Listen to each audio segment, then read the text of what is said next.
right, folks, welcome back to the Exit Interview, a podcast for Black educators with me, your host, Dr. Asia. You know what, folks? I have another interview from the East Coast. I've been saying this for a while that my East Coast people have been finding me and I've been finding them, and they have some really incredible stories. Welcome to the show, Dr. Jessica Thomas. How are you today? Hey y'all, I feel blessed. I'm doing well. Just appreciate the opportunity to have a little conversation with you. Yeah, tell us a little bit about yourself. So, fun fact is I'm from Anchorage, Alaska. I was born and raised there. My family was not military. My mom is originally from the south side of Chicago, came up there in the 80s. And then my dad was born and raised there. His family originally from Louisiana, New Orleans, Monroe area. But he was born and raised in Alaska. And so my parents, when they were married, had four kids. And then my mom also was a foster parent. So a total of six of us, and so I'm from Alaska. And then I came to Philly, been here going on 20 years strong. And so I always tell people, I was born and raised in Anchorage, but really became my adult self in Philly. So that's a little bit about, some of my hobbies. I am a amateur. I don't want to say amateur. I'm a home chef. I'm gonna claim that because Okay. I just be cooking it up, and I have a whole set of cast iron skillets, like everyone should. And Amen. Listen, for real. and then I also am a coffee connoisseur. So people, if you know, you know. And then last but not least, I guess another fun fact is I collect mugs. Every mug I have tells a story. So I have about 212 mugs that have been either I've bought from random places in my journey, have been gifted by students and families and friends. So yeah, I'm a coffee mug mom. You know what's interesting is I knew about Alaska, which I'm so glad you mentioned that on this episode. But then the other parts I had no idea. 200 mugs. I used to collect back in the day the Starbucks, like where we are or whatever that Oh yeah, I have a couple of series. those. Yeah, yeah. So I have a few. I don't collect them anymore, but I have one that my favorite is from Mexico City, because like, what's the chance of going back, and what's the chance Yep. of purchasing Starbucks anymore? Exactly. Yeah. Yeah, So that part. exactly. So like I said, I tell people every mug tells a story, and I know my kids are like, "Can we use this space for food?" And I'm like, "Absolutely not." I have my kitchen remodeled for to have a home for my mugs, right? I mean, moms deserve to have just one thing for themselves, and I That's chose right. mugs. That's right. That's right. Yeah, I love that. That's perfect. I got my books. You got your mugs. It is what it is. They'll be all right. Just move out. Get your own stuff. Well, let's go ahead and get started. So, tell Okay. us about your journey into education. How did you know that education was for you? Being an educator was for you. So this might be a little controversial, but my journey to education was a little different, right? Because in all reality, I was fighting it. In high school, I had many educators say, "Oh, you're doing always doing stuff in the community, always being a great peer mentor. We know you're going to be a teacher someday." And I said, "Absolutely not." Yeah, I said, I see what y'all do every day. Y'all do too much. You give too much for very little. And I'm the oldest. My family needs me to either be a lawyer or some type of business professional because I'm going to have to take care of people some part of my life. And I want to be able to travel and do all this stuff. And I can't do that being an educator. So I said no. So of course they say, you see what happened to Sarah in the Bible when she laughed at God, and then God gave her a child. So oh, you not, gotta be they didn't careful. pull the Bible out on you. Yes, don't be careful what you laugh at. And so fast forward to college. When I got to college, I was a business student, and I was always volunteering at local places around Temple University, the different elementary schools, high schools. So I was in the education building because they had the good air and quiet space. And one of the maintenance workers basically said to me, she was like, "I'm going to introduce you to this guy. He runs the Ronald McNair program." Didn't know what that was. I get there, I find out it's part of like the TRIO program federally, and they help with past baccalaureate success. So they're like, well, we don't really work with business students, but if you're into undergraduate research and you want to get a graduate degree, we can still work with you. I'll make this exception. So I ended up getting into the program, and one of the first guest speakers we heard was Dr. Michael Smith, Temple professor, renowned author, and educator. And he was talking about doing literacy projects and qualitative research in Philly schools, particularly working with Black male students around building their reading stamina, their love for writing and reading.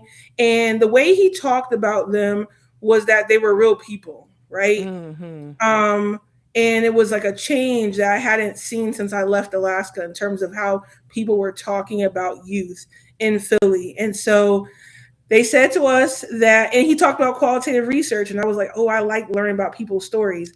So I shoot my shot, reached out to him, and I said, can you be my mentor?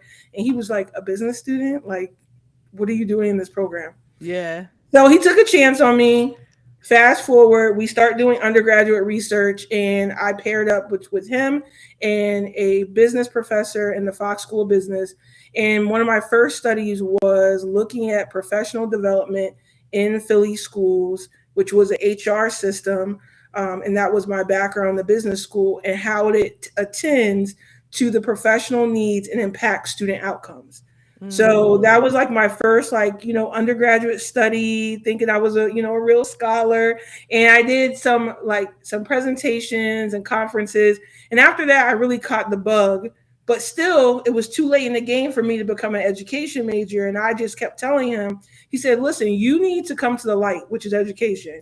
And I said, absolutely not. My parents sent me here to do a job, which was become a lawyer or some kind of business professional. Yeah. So fast forward, I ended up graduating, took some detours, did some work in the small business sector, nonprofit, started another grad program, and some things happened, and I found myself in a situation where the school I was at was not the right fit. And he happened to call me and reach out to me and said, you need to get an authentic education experience. You can't learn Mm. about educators and you've never been in the classroom. He said, listen, you're like 8 months pregnant, or 7 or 8 months pregnant. I will be your independent study teacher while you start your master's program. Come back to Temple. You can do an independent study, and then we'll work on seeing if we can get you emergency cert so that you can work, because you have a family now. Yeah. So by 2012, I have finished the Master's of Education program and had a certification in business, computers, and information technology. I was working in a charter school as a technology literacy teacher. And by 2014, I graduated 2 weeks before I gave birth to my twins. Hold, hold, Boy, hold, hold on, because I gotta back up a little bit, because I know where this part of the story is going. I just want to say that, you talked about your mentor, and the importance of mentorship is, it's so vital. The fact that in our conversation before, you talked about how he was really pushing on you, like, you need to be in education, you need, right? And yeah, so for you to say, no, I'm still gonna get this business degree, and he's still checking in on you, and he's still like, I'm telling you, you need to go into education. It's fantastic. So I have a question too. So you go back to Temple, correct, yes. to go into education. I want to know like, what are the parents saying at this point, because they said, you just said they sent me to do one thing, and now I've done my stint. I had my nonprofit thing I was doing. But then you were not there. So what was the conversation Yes, at that time with your you parents? know, my parents were like, listen, they're proud that I am pursuing more education, but they're like, what is the return on investment? And I was like, Yeah. listen, I did what y'all said, right? We follow, we're obedient children. I did my bachelor's degree, but like, just rock with me and know, like, I know that this is what I want to do. And because I was able, because like when I guess from our generation, you got to come to your parents with a plan, right? You got to Facts. tell them that everything's aligned. Like, listen, I got a job lined up. I'm not gonna be broke. You gotta Just tell that ahead of time. right ahead Like of that's time. the You have first all thing. your Yeah. ducks in a row, and so that's what I did, and had all that in a row. And to your point about the mentorship, yes, he was pushing me. But one thing I remember him saying is that your students here in Philly deserved for representation to have Mm, an educator that looks like him. He was a white male. However, he was a huge champion of diversity in the classroom, the power of that educators have that have similar experiences to their students. But then when he couldn't necessarily service me in the way that I needed, like certain types of support, he connected me with, he added more mentors to my network, like Dr. James yeah. Earl Davis, and like he propped me up. And so that for me, going back to how I got into education, it wasn't enough that he called me up and said, I'll be your independent study teacher. He was there to make sure that I finished my cert, had everything aligned, that I was in a school that was serving and met my certification requirements. Then once I was in that school, we kept meeting regularly for check-ins because Yeah. eventually that school no longer was a appropriate placement. So he's like, okay, now where are we looking for next? And so to me, that is the true definition of a mentor that is meant to travel with you for every season. And he has been with me for multiple seasons. And um, because of that, my trajectory with education, I always say to people, I was running parallel to education, just trying to say, like, oh, education kept calling me like a telemarketer. Was just like, Mm-hmm. pick up. And I was just like, if you don't leave me alone. But eventually that one telemarketer calls you and you can hear how sweet and innocent they are. And you have Yeah. to like answer the survey. And that's how I feel about education. And I eventually had to answer, but then, like Dr. Martin Luther King says in his Birmingham letter, the situation was so compelling. I was called to act. And how Yeah. I acted was not only answering the call, but fielding the call and actually jumping full force into education as a full-time change agent in 2012. And then from there, life was just propelling from being a classroom teacher, curriculum writer, service learning coordinator, technology integration specialist, like urban educator. At one point, I was running agriculture curriculum at a charter school. Like, if there was a role, I was jumping into it. Even if I Yeah. only knew a little bit, I was jumping in because I wanted to educate and liberate our young people. Yeah, I love that. I love that so much. So, you ran through quite a few jobs, but we're gonna back you up a little bit because that's what folks love to do. They love to run through and then like, thank you, the end. So let's back up to I was pregnant with my twins because that's what we were talking about. Sure. Go for it. So what would you like me to talk Well, about? you were saying that you were finishing Twins. up school, like you had finished up school. You were a technology teacher, um, at a school.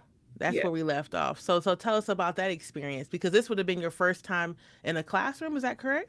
Full time. So before I had done smaller things with like after school programs, nonprofit, after school coordinator and things of that nature. But when I was in that charter school, my emergency cert, I'm just gonna give you the landscape.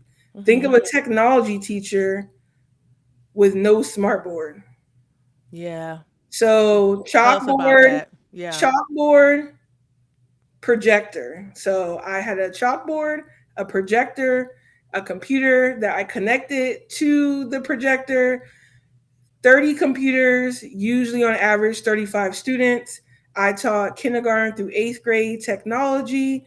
Um, third through eighth grade were in one building, and then I would go to the little schoolhouse next door for the younger kids, and we would use iPads sometimes or computers if the technology cart was working or if the outlets that charge the cart were working. Just trying to paint the picture and keep it real.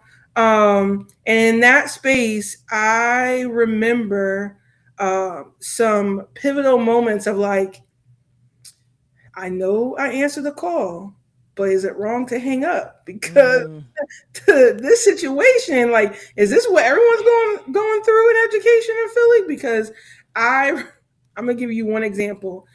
I had told the students, they were like, I had some teachers that would call me like, "Oh, you're the new prep teacher." I said, "What's that?" They were like, "Oh, we're a core subject." We're a core subject, and then when we need our break, they go to you for a specialty, so you're a prep teacher. And I was like, Oh wow. you I said, do you need a cert for that? Because my certification says business computers information technology. And they were like, the lady laughed at me. And I used to say to people later on when I was an instructional coach, never never let labels dictate your value. And so I Mm-hmm. didn't know then, but as I got older in the game, I refuse to let people just say, "Oh, you're a specialty or you're a prep teacher." No, I'm an educator. My debt and these degrees tell me very much. Say And so that. Yeah, say that. so so going back to that particular school, I remember, coming in, had a syllabus, even though we're talking about kindergarten through eighth grade, I had a syllabus for the middle school students. And people were like, "What are you doing? Like, let them come in and play games." I said, "No, these kids need to learn how to type, digital Yeah. literacy. They need to know how to search information that's reliable and trustworthy, things that can lend and help them be real 21st century learners." So that was a huge shock to the system. And I remember giving a supply list. They told me I could only ask for three things from the kids. So I said, back then, I said, everyone needs to come with a copybook, and I would keep in the room, some pencils that would keep in the room, preferably mechanical, and a flash drive, because just in case we needed to save stuff and I had to make more space on the computer. And I remember one day these eighth graders were giving me a hard time. And I'm quick. My husband will tell you, I'm quick with the words. My lexicon runs deep. And so I said to this girl, I said, "You need to watch how you talk to me. You need to get some act right." And I said, "You better check yourself before you wreck yourself." And at this point, I didn't even know I was pregnant. So obviously that was the hormones, or that just could have been my real feelings. But neither left. There it is. Either way, she got Either it. way, she got it. And when the class was over, she came back to me at lunch, and I said, "Oh, this girl gonna try to roll on me." Um, and so I was by my desk, and she was like, "Miss, I need to talk to you." And I said, "What's going on?" She said, "Well, I didn't really like how you were talking to me earlier, and I also don't like how you keep trying to make us come out of pocket for stuff." And I said, "What are you talking about?" She said, "You want pencils, you want notebooks." And she was like, "And where am I supposed to get act right? My mom can barely afford the flash drive." She was like, "And you want me to buy act right?" She was like, "Miss, you're doing too much." Oh my God. I tried so hard not to laugh, but I said, this is why I answer the call for moments like this. Because she Wait wanted a minute. where she could buy act right. I did not see that story coming. Yes. I had to give you that curveball. I appreciate that. You know what's the truth? And this is so interesting about middle schoolers because they try to be so cool. They try to, and then the situations like that happen, right? Where it's like at the end of the day, they're still 13, they're 12, they're 14, like they're in that age range, Yep. and things that we think are whatever, like everybody should know this slang or whatever. They're just like, I don't Right. even know what that is. Oh my Mhm, gosh, I love mhm. that. Yeah. But I feel like that just gives you a sense of my first experience. I mean, those were the laughable moments of education. I also had some moments where during that year um a I had several colleagues that have became mentors of mine leave Mm-hmm. due to a toxic workplace, and I was just like, well, why would they leave the kids in the middle of the year, being naive of what they had been up against, right, and what had Yeah. been attacking them. I had I saw some students assault some teachers and climate workers, to the point where one young man knocked a climate worker cold out on the cement, right? Mm. Was unconscious. Mm-hmm. I even saw young people, unfortunately, a young lady getting text messages during class, and she said, "Miss, this has nothing to do with you." and popped the razor from underneath her tongue and went full force down the hallway to go after a young man. And I was just like, I don't know if this is meant for me. But on the at the same time in that experience, I also remember having a young man who people had written off and said he never comes to school, he deals drugs and all this other stuff. I went to him and said, I see the work that you put forth. I saw the digital comic book that you made on my computer. That's the only assignment you did. However, tell me more about it. Like, what does this Yeah. mean? And eventually, I applied for my first grant as an educator to do a financial literacy unit. And he helped me film these mini videos about what they learned about financial literacy. But he was a graffiti artist, eighth grader, and he made all my banners for the backdrops for the videos. Um, Oh, and that's cool. and those moments sustained me to let me know I'm going to keep going. And yeah, that's kind of like my first full time introduction. Yeah, that's a lot. That's a lot. And you've mentioned, a minute ago, you had lots of different work that you did in education. So tell us a little bit more about, like, you were in leadership too, right? And so tell us a little bit about your leadership experience, how you decided to kind of come from the classroom space and move into that direction of being a Mhm. leader, and what that experience was like for you. Whew, boy. I'll be honest with you. My leadership experience started in the classroom or at the classroom level. So once I Sure. left that first school, I went to another charter school. And when I got there, uh, I was I was so excited. Just quick part. I was excited because I left the one school where like we got 2 packs of paper a day and Hmm. or a month, excuse me, let me rewind, 2 packs of paper a month.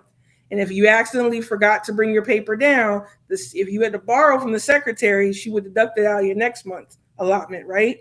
Then I went to my new school where like once a month a like FedEx sized truck would pull up with paper, white paper, pink paper, pastel. I didn't even know Mm. goldenrod existed, but it did. Oh, the famous goldenrod. Goldenrod, Yes. goldenrod, or Shout out to tea. goldenrod.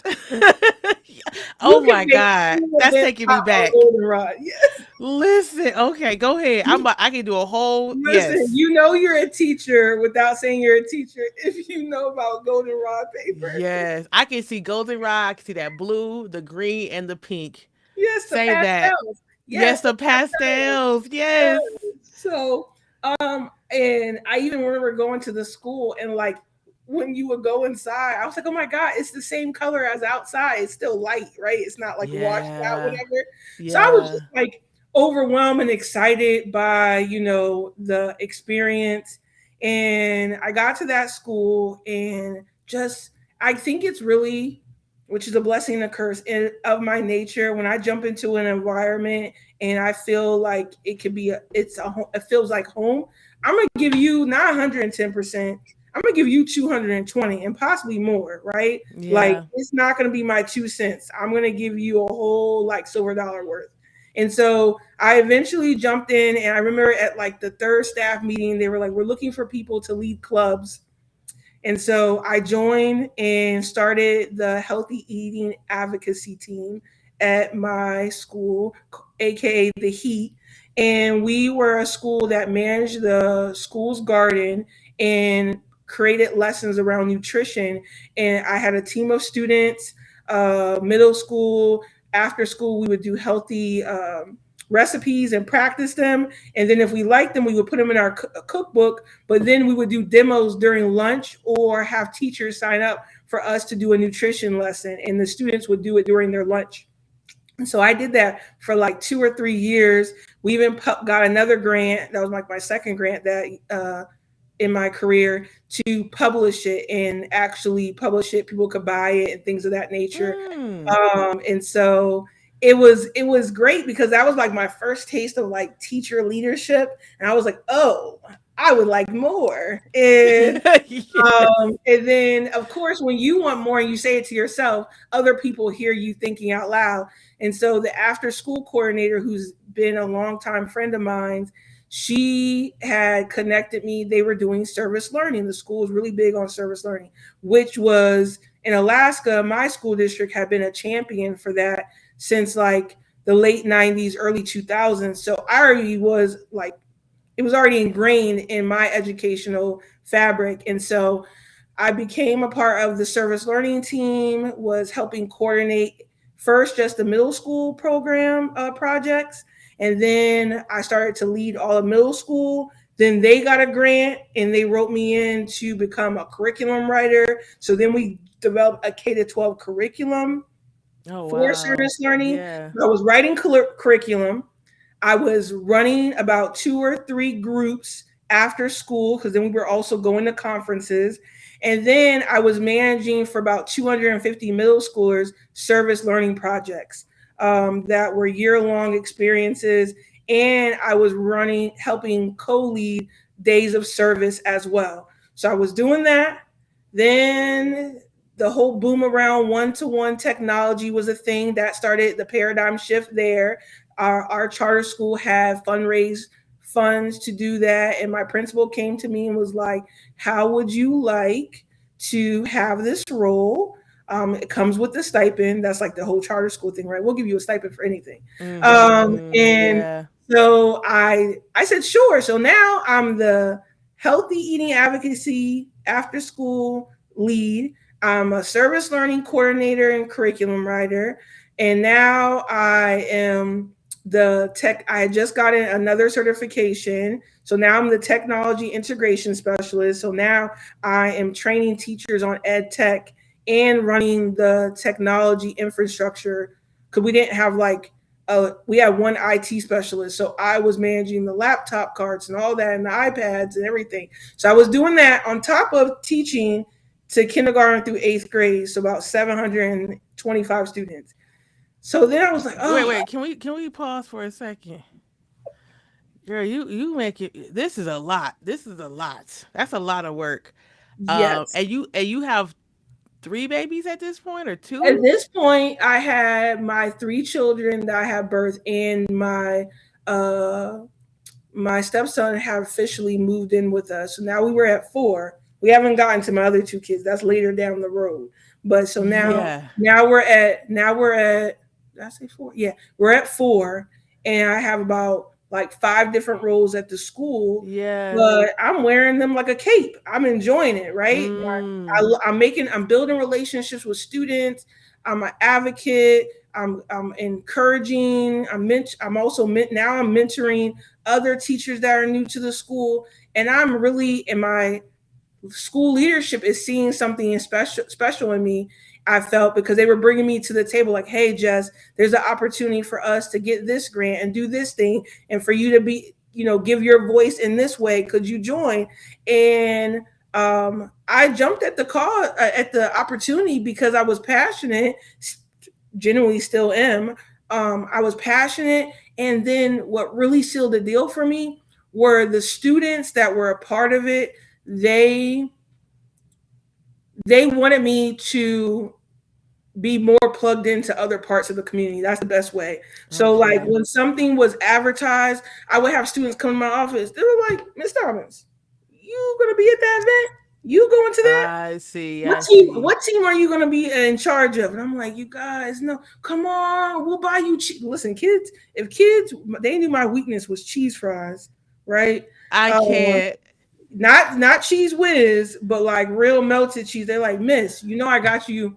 My mom gave me $5. Not that I'm saying I took money from kids. They're like, I'll split my cheese fries with you. I'm like, and I got a half and half.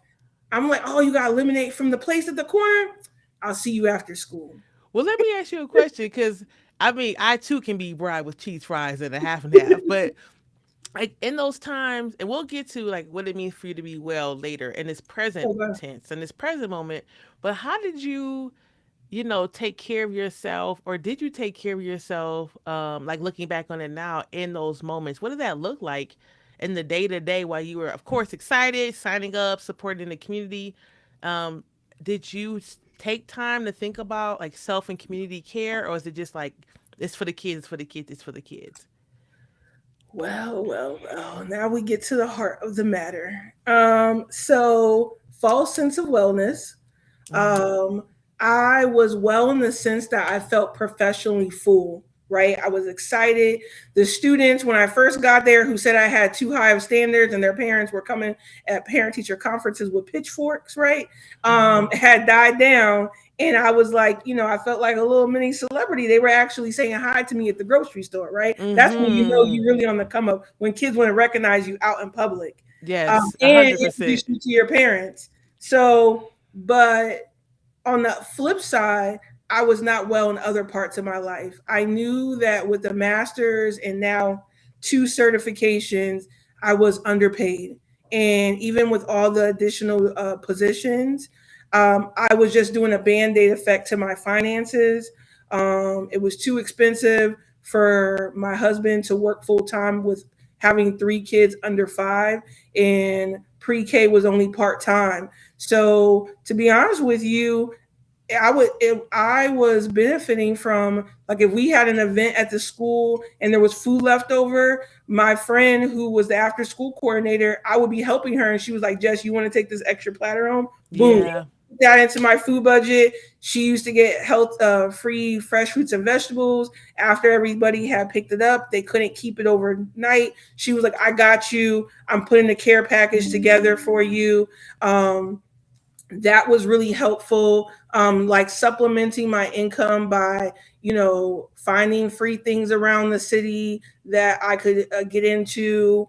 Was getting some assistance outside, but really I wasn't thriving. I was surviving, and I made Mm. it look good, Mm-hmm. right? And like, Mm-hmm. I made it look good. And I think the crazy thing is, I had my students, and after a while, my students and my parents were like, "Miss, I know I asked you to hold on one more year so my last son could come to your class, but you gotta go. You Yeah. there's something else out there." They're like, "You're so good at what you do. Like, there's other kids," and that's literally what propelled me into school leadership. One day at my last school, I was there late as usual, and a student of mine's, the security had let them in, and she had already graduated, and she was on her way, I guess, from home or from work, and she had stopped by. I said, "What are you doing? How they let you in the back?" She said, "I saw your car out there and I knew that you were still here. You're always here, Miss Thomas." And I was like, "Yeah, I'm preparing for this event or something I was doing." And she was like, "You know, there's other kids out there that need you, right?" She was like, "Why are you saying?" Mm. And I said, "Because I love you guys." And she was like, "We love you too, but like, there's other kids out there, right?" And it was crazy because I had to hear it from one of the people I was serving, to say that, one, it was okay for me to leave because I had this guilt that if I left, what about everything I built? Would it sustain after me? Yeah. And then there's also this fear of, like, can I do it? Um, and but then between what she said and realizing there were certain things at the current school that I wanted to change, I was not allowed to change.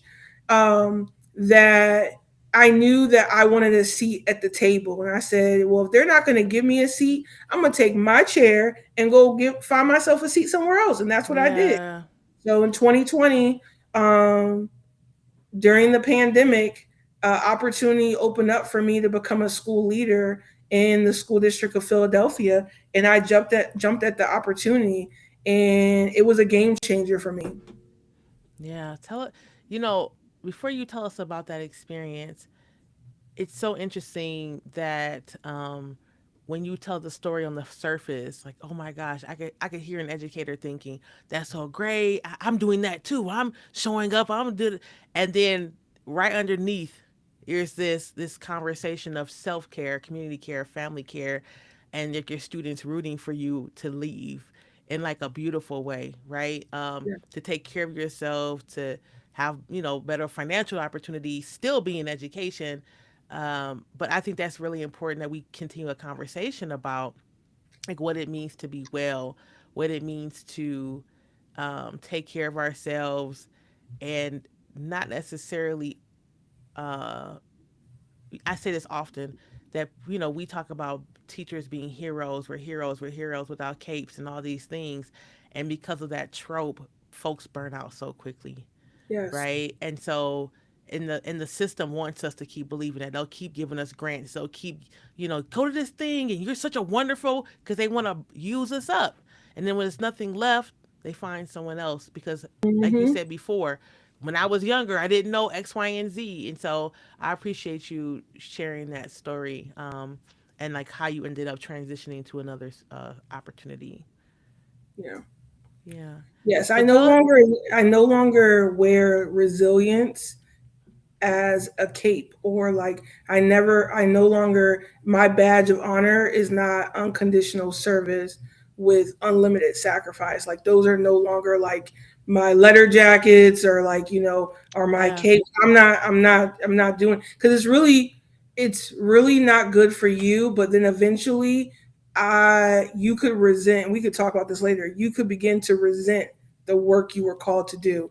And there's pivotal, we'll talk about that later, I know, but there's been pivotal moments where I was like, you know what, I got to go, because Yeah. I don't want to resent the work. I don't want to fall in love with, kind of like the movie Brown Sugar. I don't want to fall in love with hip hop. I don't want to fall in love with education. Yeah, yeah. Tell us about your next, like your next stint in leadership. Like what Sure. that transition looked like and what were you doing? Man, my next move came at the right time. I feel like sometimes you're looking for that breakthrough, and if you wait, wait for it, pray for it, it will come. Mhm. And I became a school leader at a comprehensive high school here in Philly. When I joined, it was in the pandemic, so we were virtual, and there were about 1,900 students in the school. And I was in. I know you're going to ask me a follow up question, so I'm just going to hit you with it. So when I started at that particular school, I was one of four assistant principals, and then we had a principal. I was in charge of special education. There was about 395, 410 kids with IEPs that I was in charge of. Out of Um, how many students? at the time, 1900, actually, yeah, about 1900. Okay. So, um, and then I was in charge of the art and music department, and academy that was associated with it, uh, technology infrastructure, so the whole Chromebook program, all of that. Um, I had responsibilities with, I was assigned a counselor that was assigned to my academy. I was also in charge of supporting with enrollment and registration, co-lead that with my principal.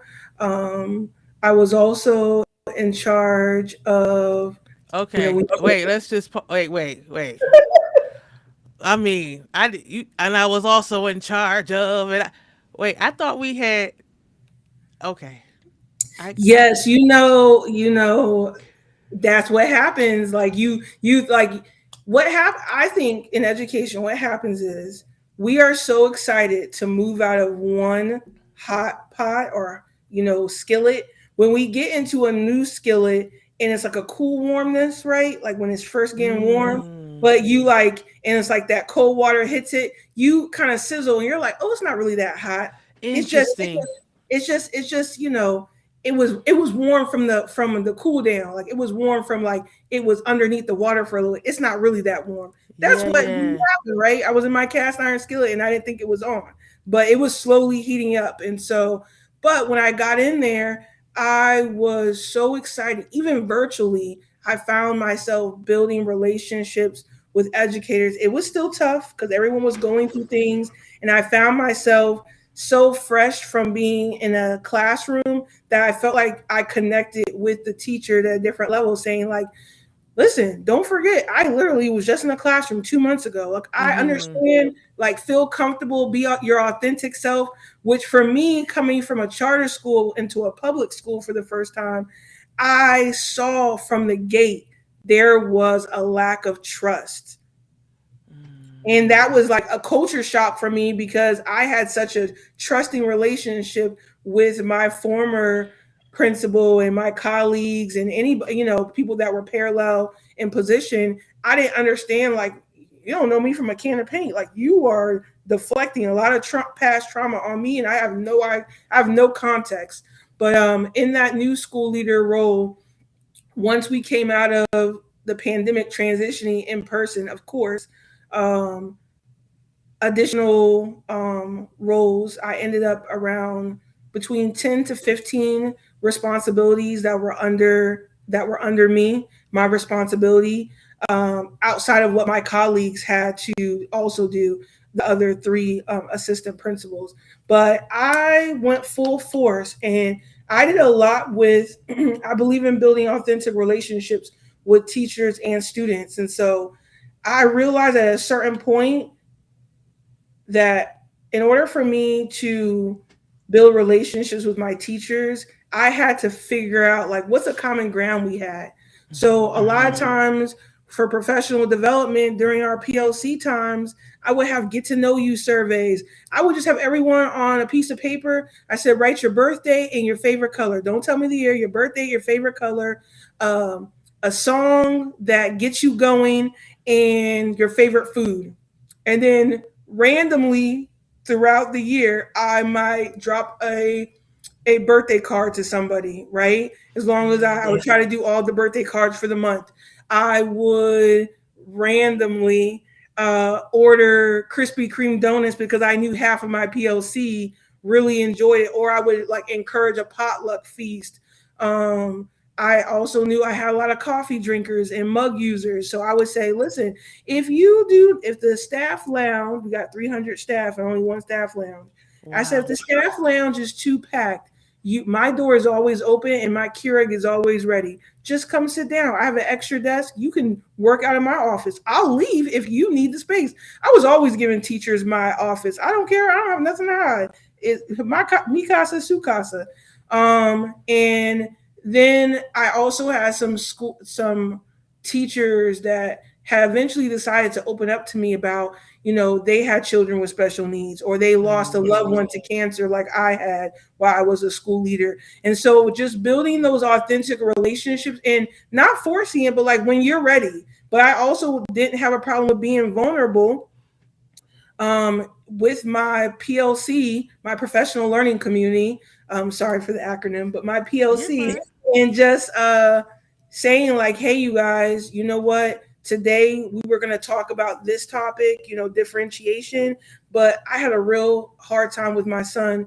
You guys know he has autism, and he had a rough night last night, and I'm just not in the space. So I would like to hold space and pivot.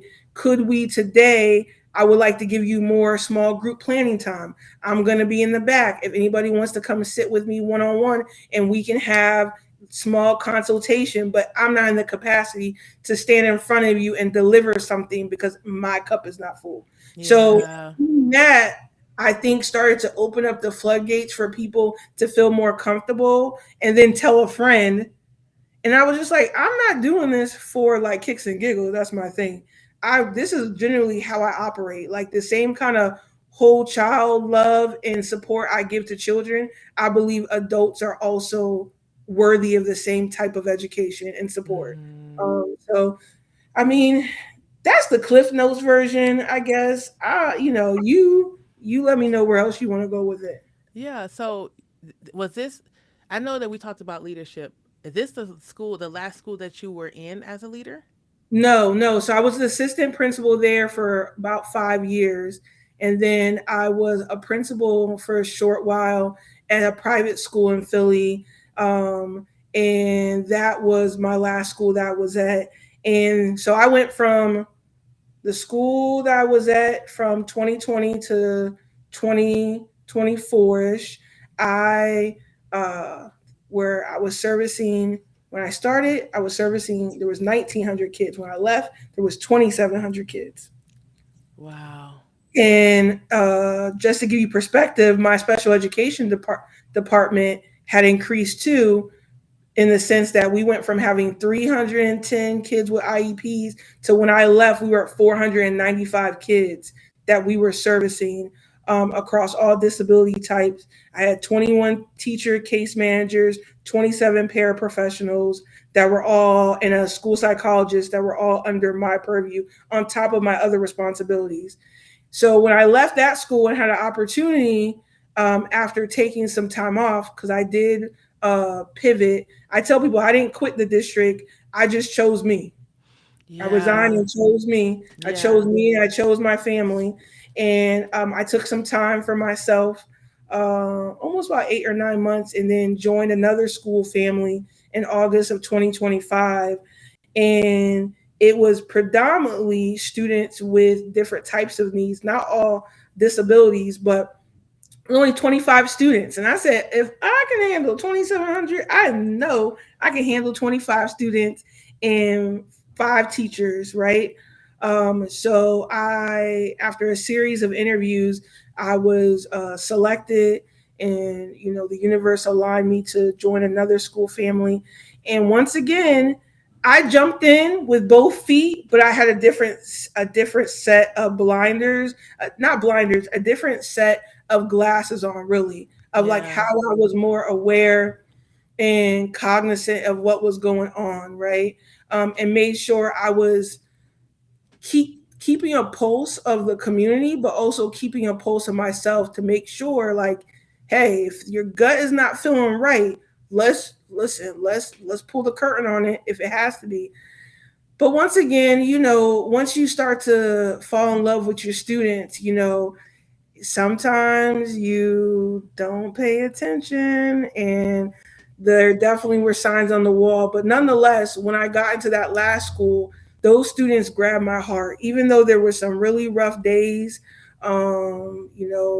Just like at my last school, I was physically hurt, and physically hurt at the new place.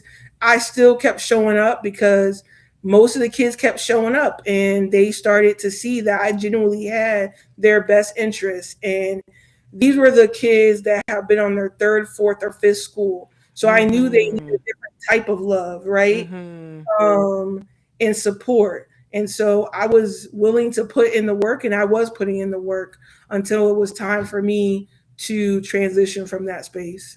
Yeah. So I mean, so that'll be the next question that I ask is, since that was your last school, what was it? What were the situations or events that helped you decide it was time to leave education in that particular sense?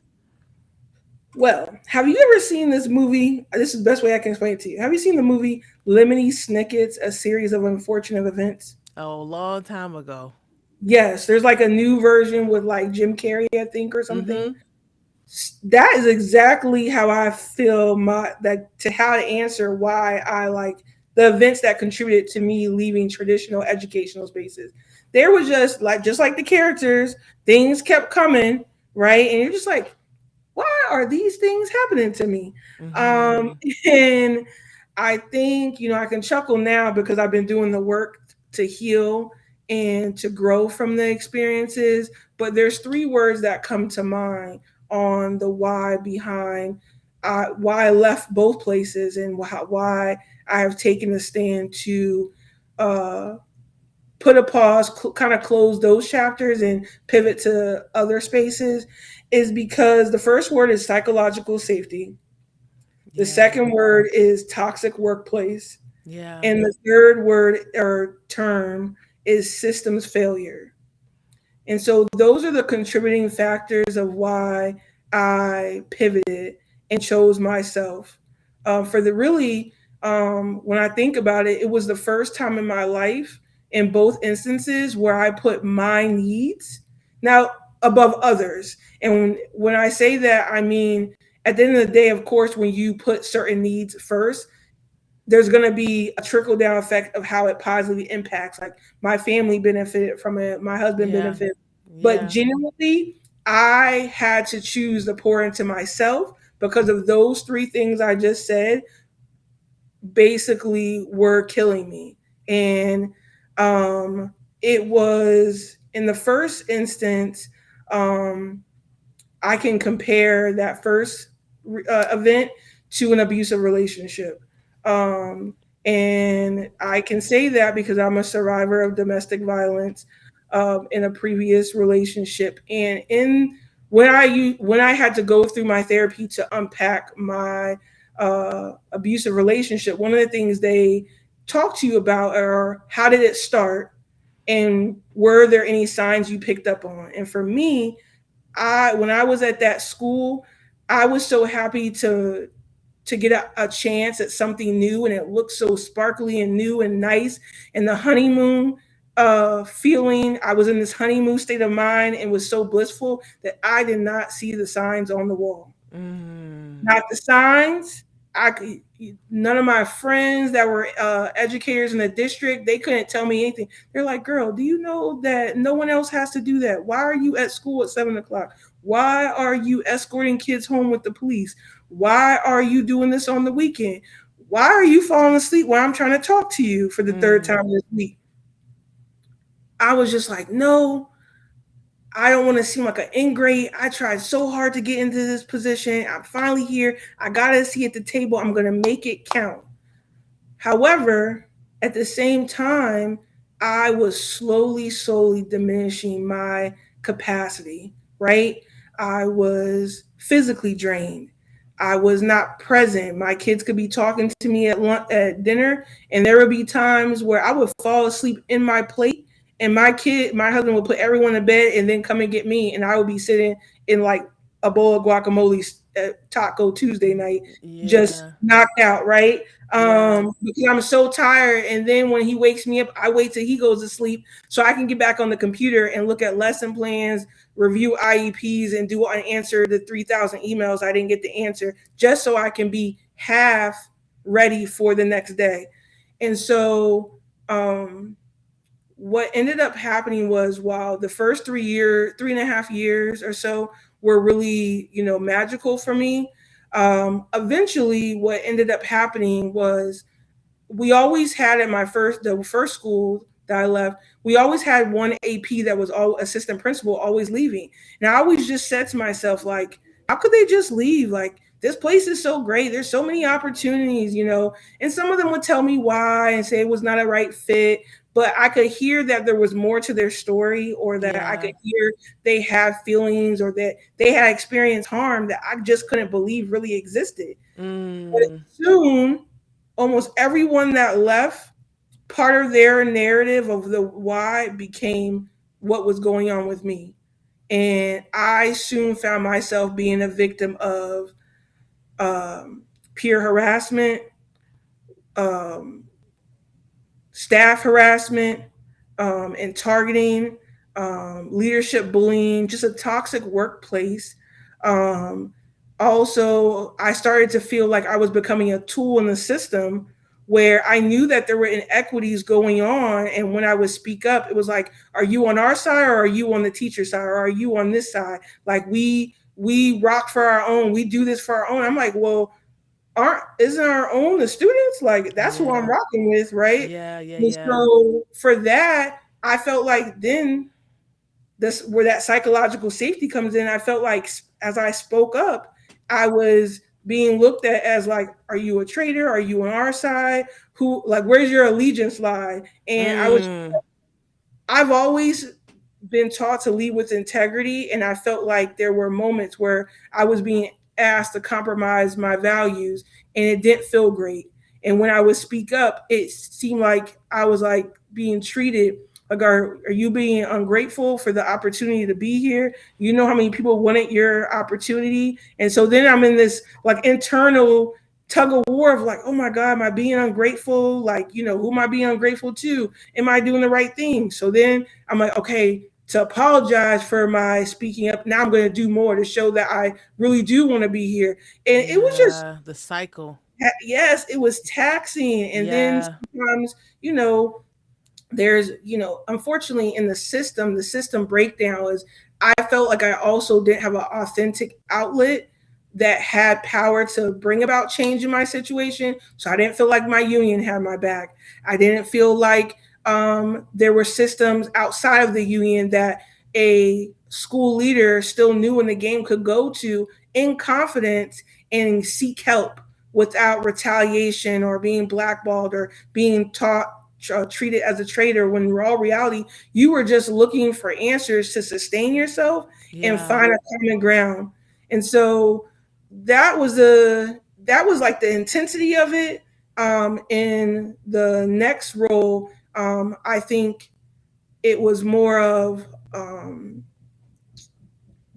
there was system failures because there were no systems, and Mm. systems were being made up on the fly, and I didn't really know what I had walked into. And so Yeah, sure. you're told that that you were selected because you have a unique set of skills, and that's what someone was looking for. And then when you get in there, you realize, like, oh no, you wanted my skill set on paper, but you didn't want me to actually use my superpowers, right? Yeah, Or and you and only we hear use them at that. some expression. Yeah, and that happens so much. We people like, oh my gosh, you're so powerful, you're so awesome, you're so amazing. Da, da, da. You gotta give over here. We love your brilliance. And then as soon as you use that same brilliance in the workplace that you've moved over to, they just try to choke that out of you. Yeah. Yes, yes. Like hyping you up, like you gonna hype me up like Flavor Flav, but then like take me down, like Yeah. we're No, on Love that's and Hip Hop. real. Absolutely not. Absolutely not. Yeah. I think, you mentioned quite a few things. It's like abusive relationship and education, the, uh, the physically being physically harmed, like the psychological safety, all these pieces. And you wouldn't be the first person or the last person, unfortunately, Yeah, on the show to share that and to know you had to leave education for for reasons that I wish weren't the case, right? yeah. Um, yeah, that's really painful to And hear. and I will say that, like, in both instances, like kind of like when I chose to become a school leader from that student that stopped by, I also have to say that it was once again a young person that really got to me. That finally, it was a young person and my husband. My daughter has said to me, um, or no, my husband has said to me at my first school leadership position that he said at that point in 2 years, I had been injured 4 times physically, and then a fifth time had to do not by a student. The fifth time was related to being chemically burned, allergic reaction to uh, cleaning supplies at the school. And so my husband said, my fear is that if I get a phone call, it's not going to be a phone call that, like, hey, just needs you to get picked up or something. It's going to be like, can you identify her body, or please get to the hospital as soon as possible. And to see that level of sadness of him thinking that he would lose his partner, it really hurt me. It hurt me when my dad came to visit me one time, and I had just spent 7 hours for a workman's comp claim because I had a concussion and other injuries on my body. And I had no capacity. My dad drove 6 hours to hang out with me and our kids. And I had no capacity to do anything because I couldn't even drive my car. My vision was so blurred. And Mm, with the last role, I remember just having some rough days back to back. And in the last instance where I got really hurt, in the last position, my daughter has said to me, she said, Mommy, why do you keep going back if you keep getting hurt? She was like, yeah. I'm checking on you. And for a 13-year-old middle schooler, because middle schoolers, they in their own world. For a Yeah. 13-year-old middle schooler to come and say, I'm worried about you, and why do you keep going back? I said, hold up. I tell new teachers every day to model the way, right? I do, we do, you do. What am I modeling for my daughter? What am I doing? I'm watching her, I'm telling her, do as I say, not as I do, because I keep going back to a place and I come back every day with a bandage, my arm wrapped up, tears that I'm trying to like dry quickly, whatever. Once again, I told myself after, another abusive relationship that I wasn't going to go back. So what am I doing right now? And Mm, who's to say that I can't still find joy in the profession, just not here? It doesn't yeah. have to be here. Yeah. Yeah. Yeah. That's a lot. That's so much. And I'm so grateful for your family. Right? Because we need our families to say like, wait, Yes. what's going on? And Yep. are people that's on the outside, like you said, the student, other folks to say like, I know what you think that you're doing, and I know what you like the change you think you're making. But let's show you from this perspective. I Exactly. I don't know how many people, you know, in education who are trying to retain black educators, who are trying to hire black educators, think about the power of the family and community and the retention of black educators, about how they're the power of them to sustain us in the education or help us to think of a different way to support students and young people. Yeah. And if we took that into consideration amongst all the other things that you've talked about, I think that there will be we will be much further down the road in our retention of black educators beyond funding and like pay raises. It's a lot more complex than that. Oh, for sure. For sure. Yeah. So thinking, so you were already headed in that direction. Let's talk about some retention strategies. I mean, you have a heck of a story, but do you believe that there are strategies that schools, districts, unions that you mentioned, charter, public, private, whatever, could do to retain black educators and not just recruit them? Yes. I think that first I must say that retention and recruitment have to be done simultaneously. So, like, yes, you can go recruit, but you already should have your retention plan in place. Like, how can you bring someone? Like, it's almost like colleges. I hate to say this, right? We all know what it felt like to get our financial aid award letter, right? The first year was hefty. You're like, oh, I got all these grants, these awards. Then you come back Yeah. sophomore year and talk about, wait, where did everything go? How Yeah. it switched. The loans are heavier, and the grants are, and that's how it feels like when you're an educator. When you get into the profession, people promise you the world when you get in to recruit you, and then when you get there, it's like, where is the sustainability plan? Where is so? My suggestion for retaining black educators, but particularly black educators as well, is I have some different buckets. One is policy, practice, people, power, and accountability. Say it Those again. areas. All right. So it's policy, practice, people, power, and accountability. Hmm. Tell us All about right. it.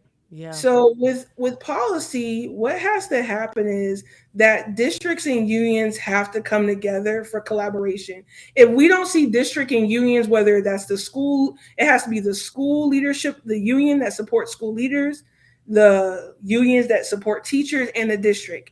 There has to be a united front, but there has to be a collaborative spirit at the macro level so that we can help dissolve and get rid of this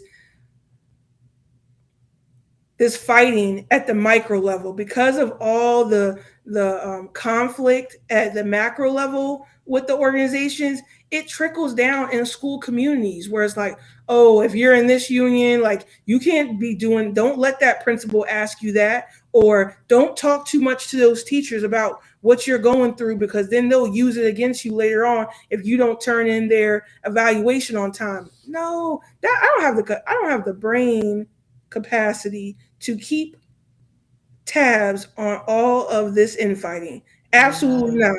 And the policies can't help one group and harm the other. So we really need to be on the same page. So districts getting together, sitting at the table with the union, with all types of unions that support schools, and really doing a close audit and a deep dive into the policies that drive the systems that make schools operate, and see whether or not, like, okay, we just had this new policy around time management, right? And how we are going to go to electronic system with clocking in and clocking out. Who is this going to harm and or hurt? Which population has the highest minutes or hours of being late or tardiness? Are we going to um, harm another group by exposing their shortcomings more, and then villainizing them, right? And then Mm-hmm. now Mm-hmm. it's just like, well, now this system helps others and hurts the other group. So Mm-hmm. I think that's one. Um, I think secondly is practice. We really need to support our educators in, I guess the best way to say it is developing their practice without reprimand and micromanaging. I remember when I was Yeah. and I took a deep breath when I said that, because I'm thinking like, people in my mind, my school leader had, they were like, how could you say that?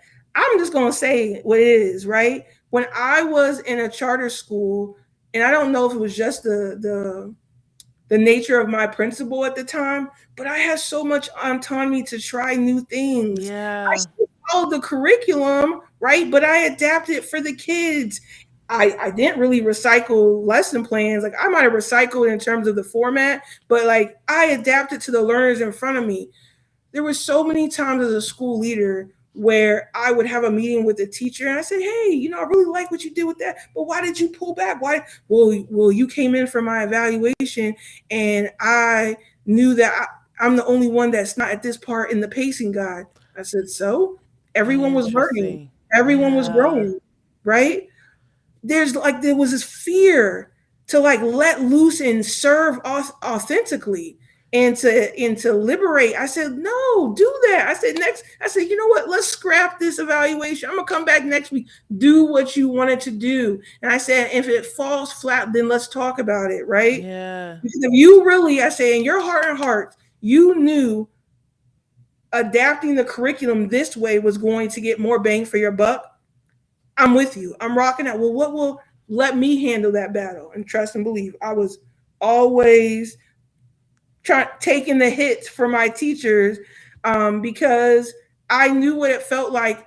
I knew what it felt like to have autonomy and not feel like someone's breathing down your back. Right now, of Yeah. course, I had to reel in some people that were just going way too far left, and they were just trying to recreate their own high school experience and just like haze kids with 10-page papers just because they did it in like 1960. Absolutely not. We're not doing that. Yeah. Right? We're Yeah. drills. We're not, no, there's ways that we can contextualize and still skill build and other things like that.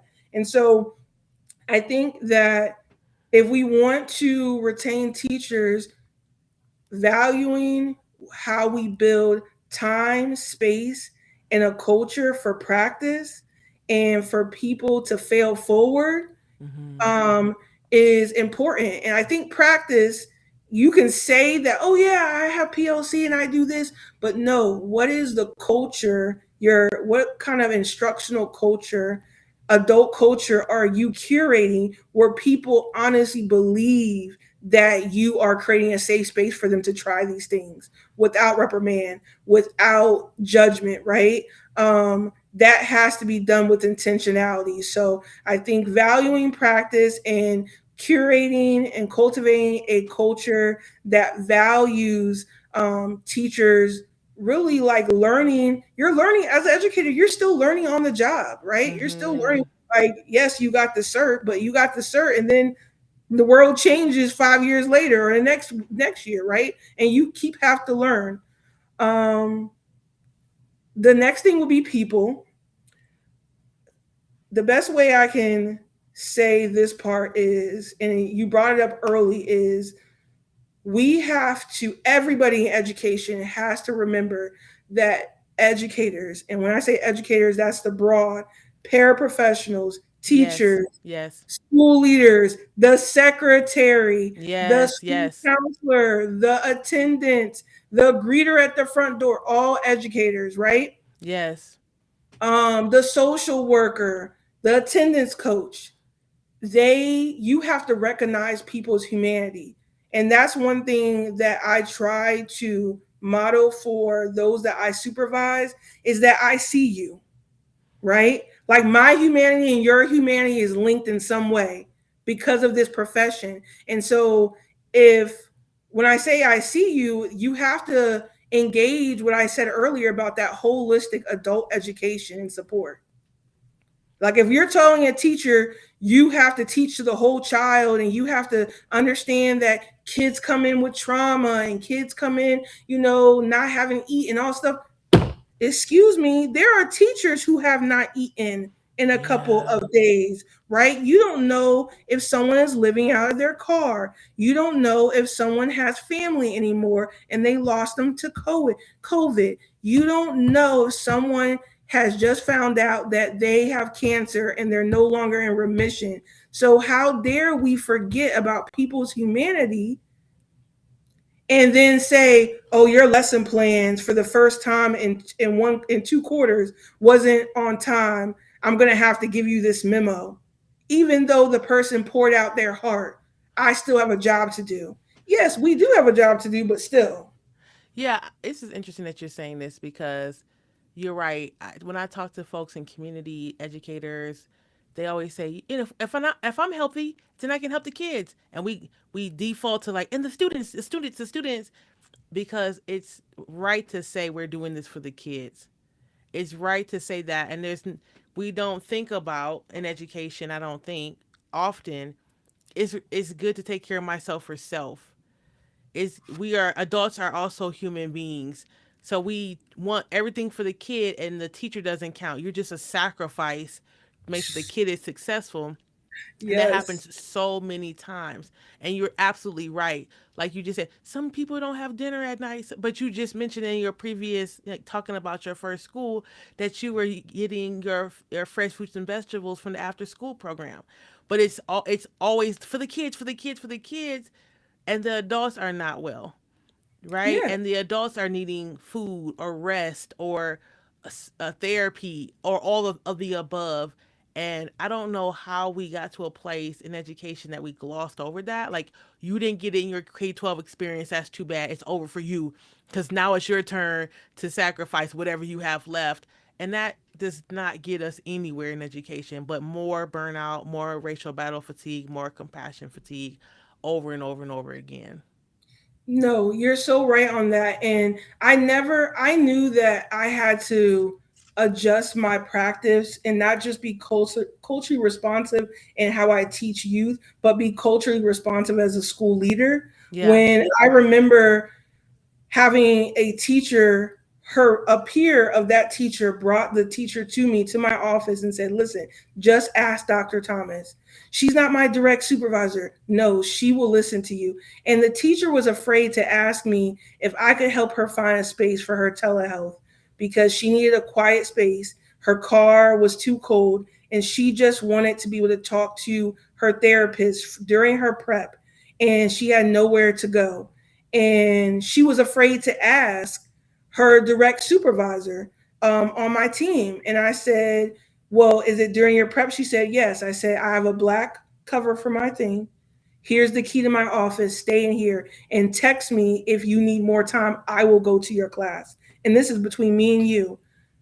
That goes back to the humanity of it, but Yeah. and that gets back to that whole adult education and support, right? Like, we have to make a decision if we are going to it if we're going to support teachers. It can't be it only happens at this school or with this leader or with this district. It has to be across the board. It has to be ingrained in policies, Yeah. developed in systems, and embedded and watered in mindsets and beliefs. And if we are not um, broadcasting that as a requirement to be in our district, if it's not woven into the fabric of how we manage schools, then we are going to continue to lose educators of all types, right? Um, and I think that's another part to it. And then the last two things I think I said were power and accountability. And do you want me I can just briefly explain what those are. Sure. Yeah. Wow. So um for the power part is we I really do believe that because there's so many power struggles in the bureaucracy of education, certain groups feel like they don't have a power to be a change agent in the system. Mm-hmm. So I'll give you one example. I empowered my paraprofessionals that I manage. I empowered them to apply for after school clubs in the district, to be leads for different things. I even co-wrote a grant with a paraprofessional written into it so she could get more hours, right? because I knew what she was up against outside of school, trying to save money for a car and some other things. And so to me, I didn't see her position. I saw her abilities and what talent she had that were being underserved. I also knew that I had paraprofessionals who had came from Albania that had the credentials in their other country, but in here in the United States, we were not giving them an opportunity to be an educator, and they had a Mm. wealth of knowledge. So I'm looking for grow your own programs to, yes, I might lose you as a paraprofessional, but I'm gonna level you up. Why would I keep you down? Because I have the power to retain you when I know you're better serving in another part of the vineyard. So we Yeah. all have to, part of this retention strategy is being honest with one, what power do we wield, and what power do we have and how do we wield it, and making sure that we're not using it in a way that's only self-serving to our bottom line, but that Yeah. when we pour into others, trust and believe the universe and God will bring something to give you the increase or to level you out. Like I honestly believe that. So I Yeah. really do think that on the power tip, like there has to be making sure that we're taking uh, inventory of how we manage our power, and that you said something earlier that was really important. Remembering that teachers, yes, I do believe teachers have superpowers, but one of those superpowers can't be unconditional service and unlimited sacrifice. It can't, because they our educators have other communities that they serve, their families, their friends, their churches, whatever it may be. And so we can't misuse our power where we diminish somebody where they have nothing to give to their other parts of themselves, right? Say Because that. we have our identities are not just made up of our profession. Our identities are complex and layered, and we have other communities that we have to serve and be sustained for. um I'm saying this thing. And I said the introspection and the internalizing of this is real because I've said this, I've lived it, but now like it is my battle cry. Mm. And that leads into my last point, which is accountability. Because what I'm saying to you and what I'm sharing with everybody is one step towards how I'm taking a step towards a different type of accountability in my professional journey. But I think if we are going to retain, particularly Black teachers, Black educators, there has to be built an accountability ability into the education system. This means that whether you're a school leader, a teacher, a superintendent, assistant superintendent, we need to own our mistakes and never be too big to apologize. Mhm. I remember the first time I apologized to a student. I was like 3 years into the education game. I was like, "Oh, the kid brought his paper up to me, and he was like, Miss, I counted this. I got 6 out of 10, and not 5 out of 10." And I'm thinking to myself, like, you do know what the percentage is, right? But then I said to myself, he was like, but he was so disheartened, right? Because he was just Yeah. like, I said, "Oh, I'm gonna fix it right now." I said, "I apologize." And then he came back. He said, "Apologize for what?" I said, "I misgraded your paper." He said, "But you're the teacher. Why are you apologizing to me?" "Because I did you wrong." Mm. I said, "I made a mistake." And when I realized how he looked at me different, how he was astonished that an adult, a person of power and authority could apologize, I tried that same strategy one time where I apologized. I've apologized to a whole PLC, say, "Hey, Yeah. I sent out the wrong document. I apologize. I didn't proofread something. Hey, I apologize that I showed up at the wrong time or I missed an appointment and you were waiting for me." And they were like, "Dr. Thomas, you a whole doctor, you a whole principal. Why are you apologizing?" Because I was wrong. Yeah. I'm not going to beg, but I'm not too big to apologize. And also, I see you. Yeah. If I see you, I respect you, your time, your ability, and what you bring to the table. So who am I to disregard your gifts and your time that you've given by not apologizing? Um, so that's accountability, not letting your title determine. That kind of gets back into the whole apology game, and not being too big to identify a mistake. But I remember, I think it was, I think I talked to you about this. I have, can't really see it, Mm-hmm. but these are, I just finished up a workshop series for some teacher residents at Temple, and I had them do a walk down memory lane gallery walk. And I asked them some questions about, what do they need, right? What do they need to be sustained in schools?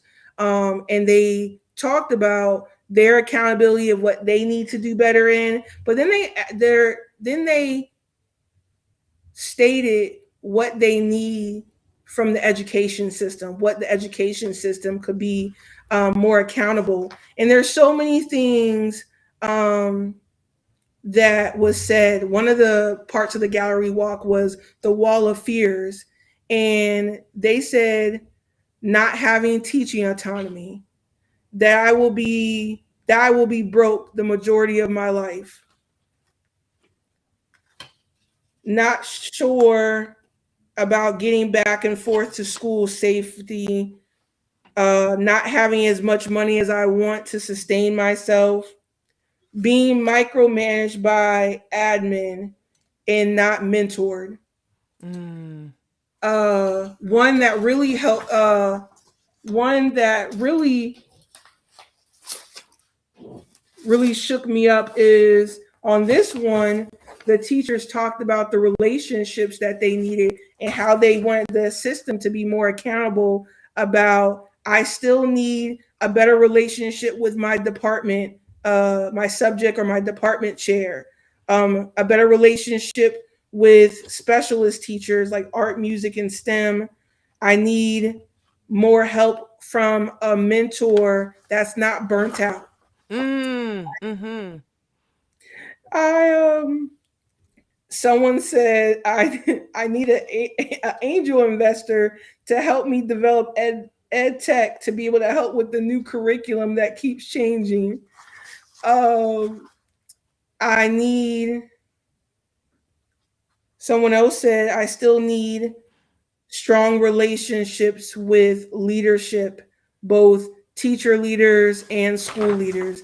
And so that just tells me that everybody has to do better at being accountable and not passing the buck. And what I mean Yeah. by that is with this whole narrative around teacher retention, right? What I hear a lot of is the educators are leaving because of school leaders, and they need to be treated nice or everything. Okay, so now we're just pointing the finger at school leaders. They're still educators. Mm-hmm.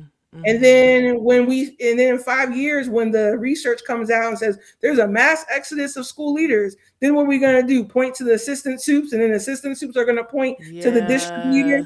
Like, let's stop passing the buck and get to the heart of the matter and really talk about it.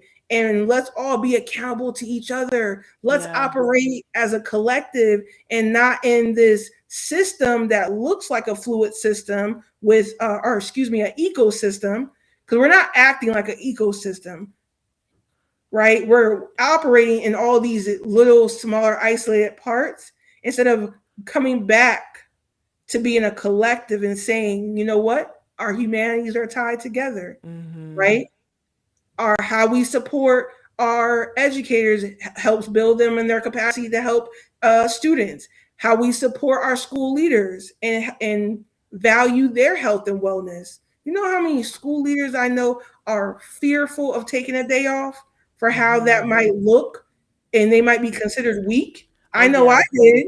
Yeah. I know Yeah. I did. And so those are my that's my feedback. I think a lot what I talked about is about mindsets and paradigm shifts at macro and micro level, I could easily say, oh, you should make sure that you celebrate every staff member's birthday, and schools should have teacher appreciation every month, not just in May.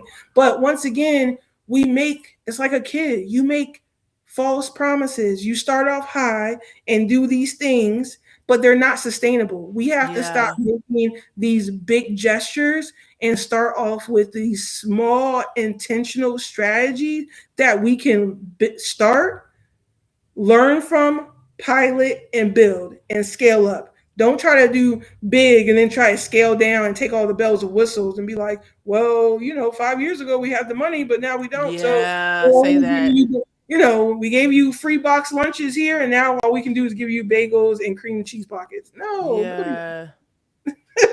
Yeah, you're making a lot of great points. Thank you so much for really being so thorough about and thoughtful about your suggestions. And I'm really hoping that folks who are thinking about being in leadership, folks who are educators in every capacity have can hear what you're saying and take that to heart, because for so many folks, it's like, I don't know if this is even possible. I don't know if it could happen. But over and over again, people in the podcast have come and said, it is possible. It's if we want to do it or not, right? That's where we're at right now in education. So you have fantastic ideas. I can see how your mind worked as an admin already because you had that set up. Um, but I'm going to transition it to a different question because you're not in a traditional education space currently. So tell me and tell their audience, what are you doing now?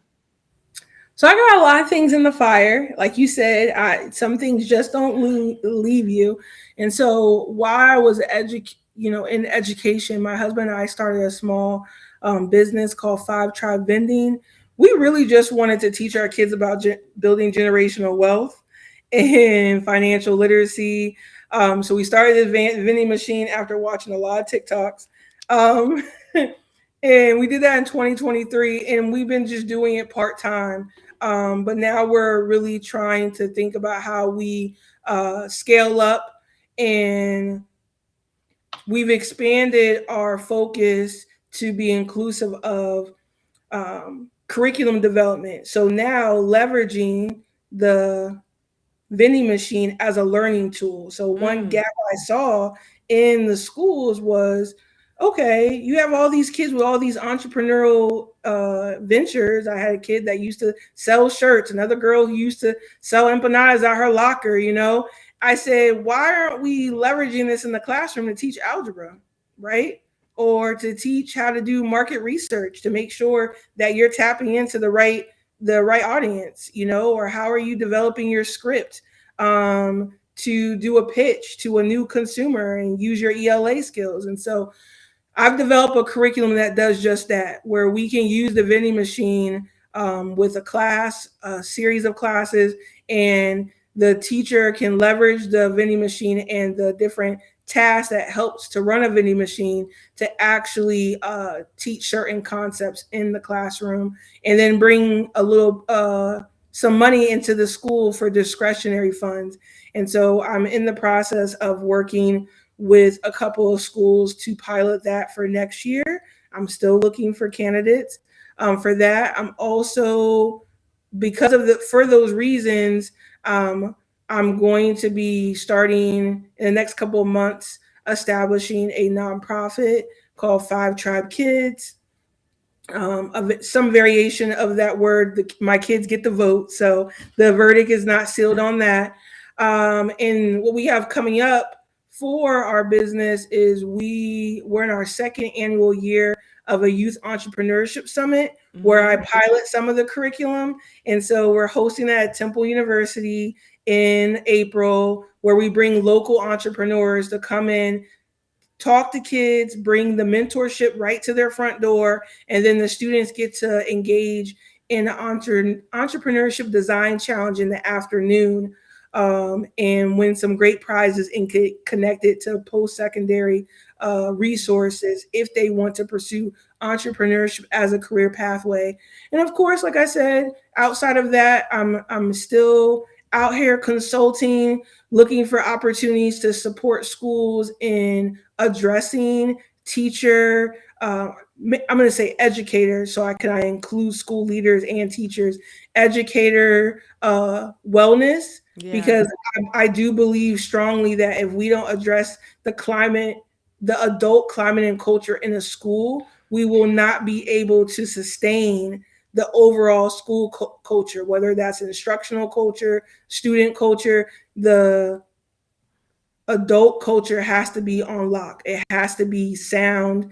And so I am always looking for a school that is willing to start the conversation, for me to come in, do a climate and culture audit and analysis, and give them feedback on real strategies to support them and their staff and rebuild and retain. Yeah. Yeah. Fantastic. That's what I'm doing. That's, of course, in the theme of you, it's a lot. But well, I can see this is just underneath. It's giving Leo vibes. I would say, so like you sound like a. Uh I'm oh. a Sagittarius, Okay, yes, that's also very fitting for a a Sagittarius November out and about. Sagittarius. I, Yes, yes, to we're be out clear, here. yes, Exactly. yes, stay in the streets. Okay, so I'll ask you two more questions. The first one is there a black educator or are there black educators that you would like to shout out? Of course. Um, I have to start first closest to home, which is, of course, my parents are educators in their own right. But I also want, not but I also want to include my great grandmother. Her name is Drusilla Wilson.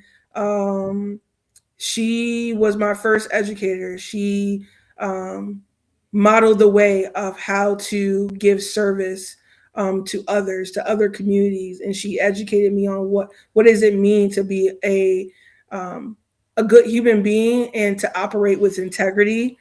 And then outside of her tutelage, I also want to shout out some really great mentors, Dr. James Earl Davis at Temple University, my a former assistant superintendent, Dr. Noah Tennant, and a couple of my colleagues, Dr. Latrina Stewart in Philly, Dr. Xavier Brown, um, Anderson, the Jimle Anderson in Philly. She's a teacher leader, has wears so many hats, and she's the proud owner of Link Destinies, a consulting um, group.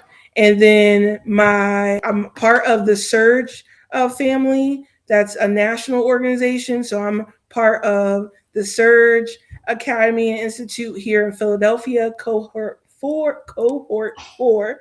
And all of those people, those are my surgelings, my siblings. And Oh, so I love that there's surgelings. yes, I can. There's 16 of us, and our cohort is called Volume 4. And so I definitely can't shout all 16 of them, but if you know, you know, they are my family through and through. And so those are just some of the names I would like to just shout out and give love to. Thank you, thank you. So my last question, you talked about just now um, that you do work for educator wellness in schools. And I asked you earlier about how are you taking care of yourself as a new educator, and you said not well. So thinking about your career from the beginning to now and all the things that you've learned and all the things that you're incorporating into your wellness practice, for you, what does it mean to be well? For me, the best way I can explain it is one, not feeling guilty for choosing me, being excited when my body is happy with me because I'm choosing it, I'm taking care of it, right? Mm-hmm. So, I'm having good days with my health. I'm not having any physical flare ups or anything like that. Um, and I feel like my body is thanking me and saying, like, we appreciate you for looking out for us. Thanks for pouring in the right things today. Having opportunities for rest. I'm not gonna lie to you. Since I've pivoted to a different part of the vineyard when it comes to education, I might take a nap a week. And I know for other people that might be listening, they're like, a week. Yes. like an intentional nap, not a nap where Yeah. like you fall asleep while people are talking to you and then you call it a nap and it's not. It's called dozing off. I'm Yeah. talking about a real Yes. and you have that like church head bounce. No, no, I'm talking about a real No. nap. Yes. About a real nap. And so, and then how I know I'm well is that I'm in a season of chasing joy. I Oof. know um there's so much literature on there, and I just got done listening to the ebook of Black Joy by Tracy Lewis Gidget. Um, and I can feel joy shut up in my bones. And so Yeah. I tell people I'm a joy chaser. Like, listen, Yeah. you and I know I have joy because I'm not smiling anymore to mask. I'm smiling because I'm smiling from the inside. Yeah, I And I love that. so that's how I know that I'm well. That the things that I'm engaging in now allow me to smile from the inside because I'm tapping into real joy. Yeah. Joy chaser. I Mhm. love that. Yes, sure I am. love that. I love that. Listen, I even have right tattooed right here. Joy is my North Star. Yeah, I love that. Um, mm, well, folks, this is the end of our interview. Um, Dr. Thomas got to go off and do something else. Who knows? The um, nap. y- yeah, take it. Yeah, go take that nap. Thank you so much for coming on the show. Thank you so much for sharing your story, your dedication to students, to young people, in and outside of a traditional school space. We really appreciate it. And for those of us who are out in community and want to get in touch with you, who are interested in your vending curriculum, how could they reach you? Sure, they can reach me through LinkedIn. On LinkedIn, they can also reach me on Instagram, Dr. J the Advocate, or they also can visit my website for our small business, five tribevending.com. The five is the number, and they can email me, Dr. J the Advocate at gmail.com. So any of those ways you can look for me. And if you're a Philly, if you see me out drinking a cup of coffee in a mug, stop by. I'm not going to say pull up because, in Philly, we got to keep our head on a swivel. But I'm just saying, walk cautiously next to me and say, hey, are you Dr. Thomas? I love that. I love that. All right, good people. Y'all take care of yourselves. We're going to continue to take care of ourselves, and we'll see you in the next episode. All right, peace.